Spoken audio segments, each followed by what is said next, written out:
Oopsies. What happened to the egos? Nothing. We've been working on them. I've got like a proper timeline planned out now. And stuff is falling into place. There's just a lot of elements to it to get in order that I want to make sure is right. So the actual timeline and chronology of what I want to happen is actually all basically pretty much in place now. Shh, let the bot crack. Thank you for the 500 bits. Lucia Winters, thank you for the sub. What about your documentary?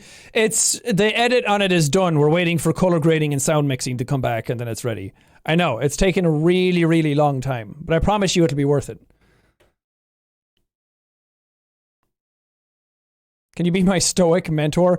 I appreciate the sentiment, but I am not good enough at it yet. I'm still learning so much about it that I don't think I would be a good mentor for it, honestly. I don't care how long it takes as long as you do it the way you want to. Thank you. I appreciate that. My worry is that I have a specific type of story that I'm trying to tell with it that I really like, and I've had this in place in my head for a very long time.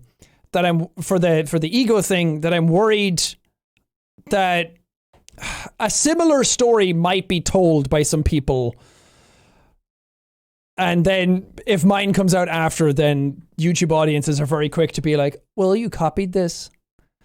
But I mean, that's kind of like the only worry about it right now, which really isn't that big a deal because, again, I know how long I've been planning it, so it doesn't matter.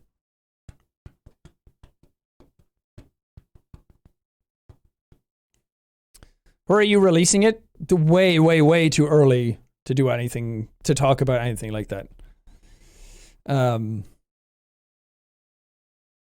Because I don't know yet.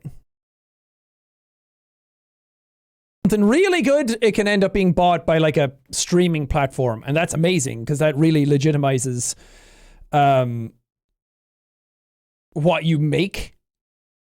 And brings it to a whole completely new audience that otherwise wouldn't know about it. But also, like, YouTube might be interested in it, but at the same time, we talked to YouTube about it, and it felt like they didn't really get it. And YouTube also wants stuff that appeals to a broader sense of audience. So they want like common denominator stuff, and they want stuff kind of like boiled down so it appeals to more people. And I don't want to do that with the story. But we'll see how they feel if we come back with more. Oh, you talking about the tour doc? Also not sure. Because I do want to upload it on YouTube for people to be able to see, but also I don't trust the YouTube algorithm to be able to get it to a lot of people. Like this thing has taken a lot of time and a lot of money to make, that it would suck to upload it and then have it go nowhere. But we'll see.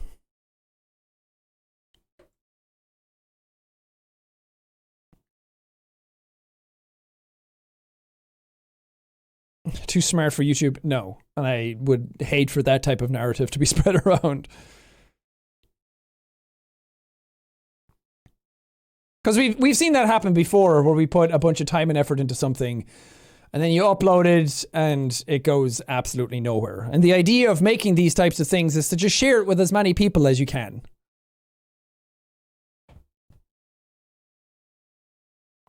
Yeah, I mean, if Netflix were interested in it, then sure, but I don't know if they'd want to buy something like that.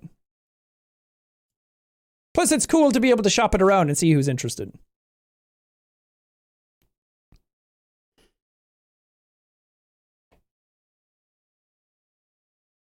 How's the movie The Good Guy going? It's called Free Guy, and I'm not sure. It's set to come out in December. I think the idea that effort should equal views is going to hurt you. I mean, that's absolutely fair. Yes. And that I'm trying to make the distinction that I'm not trying to get views on it for the sake of like for money and for trending and clout and all of that. I just want to be able to trust that I can say like, look, here it is. And not only will my audience be able to see it, but anybody outside of that has a potential to see it too, because I think the documentary shows a different side of YouTubing and who does YouTube and who YouTubers are. And there's a lot of like behind why you start a channel and how you grow and where you end up and you do shows and things like that I think I would like more people to be able to see it. And there's nothing wrong with working very hard on something and wanting a lot of people to watch it.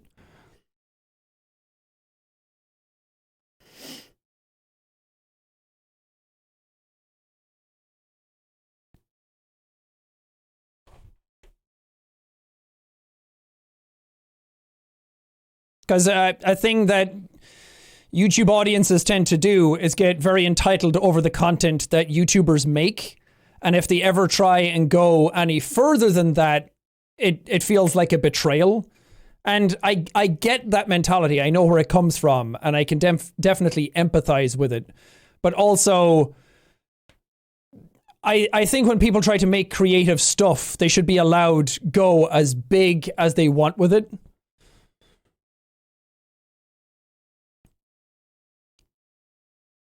Because I think there's also a sort of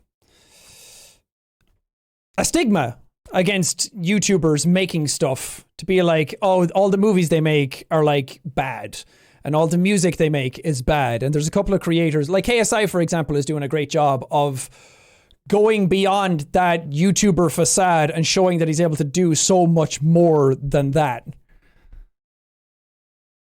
And I think having that doorway opened is a really, really important thing for creators. And also, because I know the tendency is to feel like the creator is going to abandon their audience on YouTube and go somewhere else. I will not do that, because doing YouTube, it means so much to me that I will always be like, I'll always make stuff for here first. But I also don't want to make stuff only for YouTube. I don't know, it's hard to explain.